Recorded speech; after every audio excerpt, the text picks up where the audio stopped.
proposal to you today. And so the topic we have is perceived parental behaviors as contributing factors in the development of dispositional optimism in sport. And so what we're really talking about is how certain parental behaviors during youth sport can contribute to athletes' levels of dispositional optimism when, like, later on in life when they're collegiate athletes is what we're going to be looking at. So youth sport. We all know youth sport is very beneficial for the athletes who participate in it, and the problem being that when athletes drop out of sport, they miss out on those benefits. And so what we're looking at is how can we help them get the most benefit out of their time spent in youth sport and also stay around longer. So we're looking at the parents' roles in youth sport and the parental behaviors. So parents play a really key role in their child's participation in youth sport, particularly for their child's motivation and enjoyment of participation. The parents' behaviors, though, when we're looking at them, it's subjective whether or not the parent's behaving in a way that the child prefers, because there's the way the child perceives the behavior and the way the child desires for their parent to behave. And so that's going to be part of what we're looking at with the 4 specific behaviors we're looking at, which are active involvement, praise and understanding, directive behavior, and pressure. We're going to be talking mostly about dispositional optimism. I will refer to dispositional optimism as either optimism or DO throughout this presentation, just so you know that they'll be used interchangeably. Dispositional optimism is defined as, by Shire and Carver, the relatively stable, generalized expectation that positive outcomes will occur across important life domains. And the benefits of optimism include adaptive coping skills, reduced stress.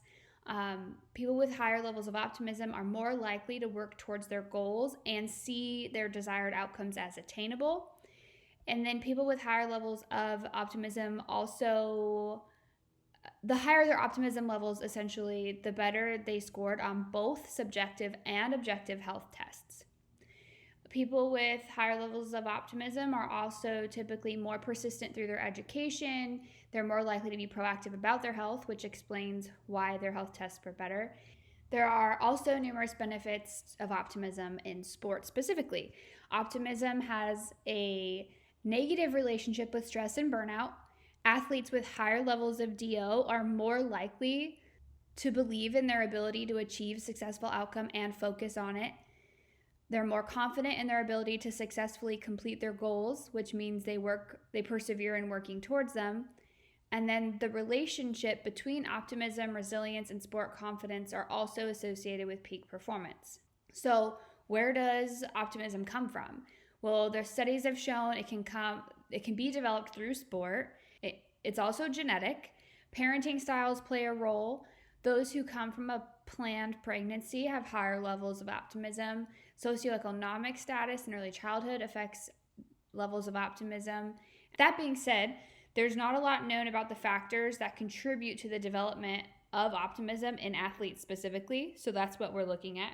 So that leads to why we're doing this study, to gain a better understanding of which parental behaviors may be statistically significantly related to DO, and to examine the potential relationship between each of those 4 parental behaviors: active involvement, praise and understanding, directive behavior, and pressure, and the levels of DO in female collegiate athletes, because those are going to be our population.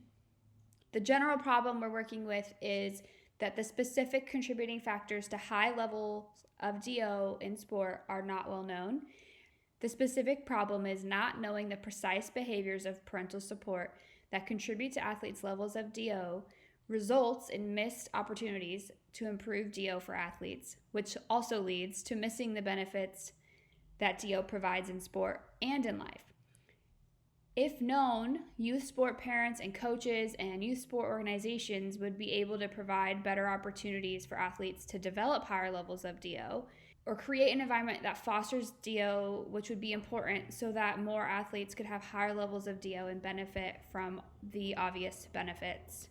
So again, our population is going to be NCAA female athletes that are over 18 and older that participated in the Big West Conference in the 2019-2020 season.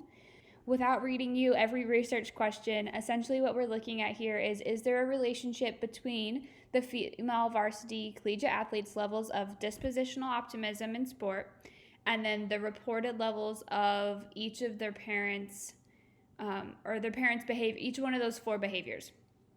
And so our hypothesis is that there will be a positive correlation between the athletes' levels of dispositional optimism and active involvement, praise and understanding, and directive behavior, but that there will be a negative relationship between their levels of optimism and their parents' reported levels of pressure. The 2 theoretical frameworks we're working with here are attribution theory and expectancy value theory, and we're going to use the definition of optimism to explain how they each apply in their own way. Optimism is a tendency to look on the more favorable side or to expect the most favorable outcome of events or conditions.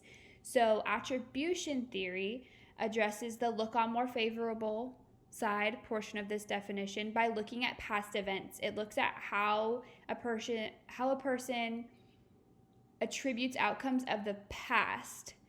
And so that's observed by people reflecting on past events, which our participants will do through one of our instruments by reflecting on how their parents behaved. The expectancy value theory, on the other hand, addresses the expect the most favorable outcome of events or conditions part of the definition, where people's levels of optimism can be assessed by measuring their expectancies of future outcomes.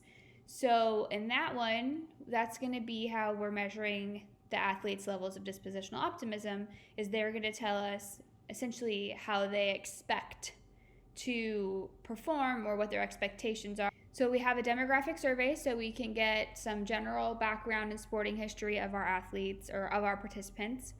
We have the life orientation test revised, which is going to measure and quantify the athletes' levels of dispositional optimism.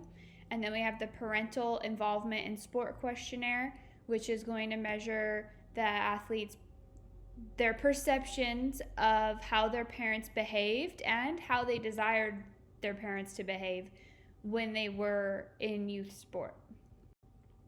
So we'll be using a quantitative analysis to determine whether there's a statistically significant correlation between each of the 4 parental behaviors and female varsity athletes' levels of DO.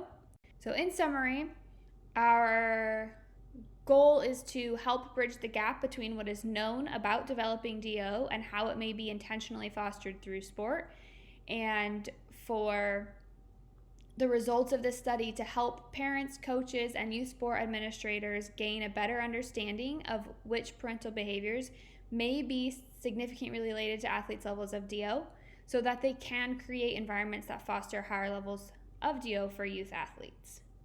And then if you want to reach out, if you have any questions, I've put my contact information at the bottom of this slide. Thank you so much.